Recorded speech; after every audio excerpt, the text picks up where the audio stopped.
Frank, thank you for your patience. Let me get your thoughts now on a few other aspects of this indictment, and specifically Trump's comments over the last few days. We've talked about this many times.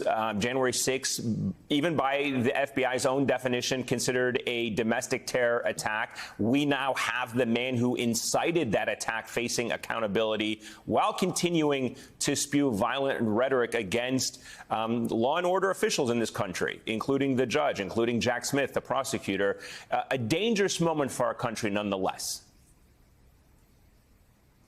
Yeah, this is becoming a security issue. This is now not just a legal discussion, but rather a security threat assessment that's going to have to occur in court with this judge and other judges in the future, because we have somebody, as you said, who's now got a track record of inciting violence, who's now trying to do it again. And we're already seeing evidence that it's working, because even as Rolling Stone reported in an excellent piece recently, there's a site called The Donald.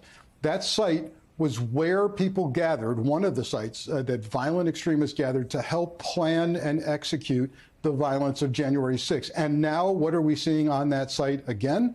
We're seeing people become very, very extremist and planning and talking about violence against Pence, against the prosecutor, against witnesses. It's all coming from and being instigated by Trump. So, look, there's another thing that's going to be even more problematic for a judge to deal with, and that is what I'm calling pressure by proxy. That is, people like Steve Bannon and others in the Trump circle who aren't necessarily under this court's jurisdiction, who are already out there attacking Pence. As discovery occurs, if it ever occurs, and all the evidence goes to the Trump team and Trump sees who's testifying against him, you're going to see this get worse and worse and eventually come right up to and cross the line into violence. But the proxy, the people doing it who the judge can't necessarily influence, is where I'm really concerned.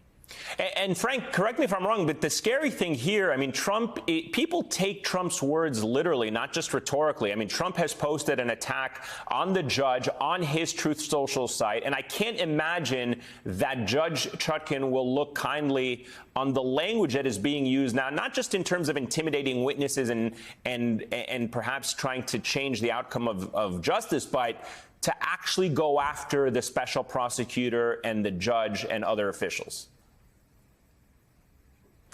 Yeah, and it's funny because we keep hearing free speech with regard to the allegations against Trump, but this actually is an interesting free speech debate, because how far can a defendant go before crossing a line and being held in contempt, and how far can a judge go and say, you can't do this, I don't want to hear you doing this online. This is going to be fascinating to watch, but I can tell you this, I don't think, based on the track record of this judge, that she's going to have much tolerance for this. And I think eventually Trump is going to be, based on his track record, unable to comply with whatever she sets forth.